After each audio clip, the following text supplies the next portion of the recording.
Sini ngasi gak tagi nih bukan ngasi itu tahu lah iba.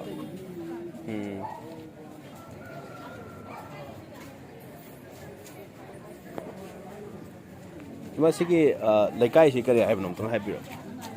Yengbam Leikai Salanthong. Salanthong kok. Aduh ngasi ayam baising thumjin behiling ngasi yuk tagi oi bro. Ngarang dang ini net hit kaya pernah dah.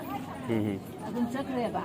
Oi bukan tu mengarang kita sini nih ngasai ini dah. Aku ini ngarang lay ya. Sangat ada tunggu benda apa aku itu. Adun yang orang pada. Pagi kamu school jam Leikai gi. Singa tu orang baik tinggal snow singko. Mi tu ada igu Leikai. Pagi emai eben sing ahal oiraba meeyamgi mi tu musim dori.